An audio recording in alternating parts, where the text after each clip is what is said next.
Hello and welcome guys. Today in this video I'm gonna show you how to pin ribbon in MS Word document. Friends, if you are working on any document and when you click on your document, so ribbon is will be disappear, so you can pin the ribbon very easily. Click on home and in the right side area you will see a tiny pin. Just click on it.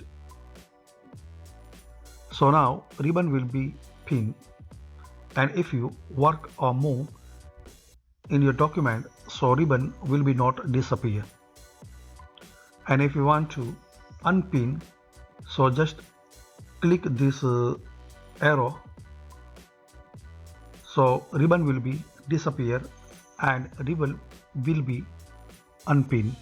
So by this easy and simple setting, you can pin the ribbon in MS Word document.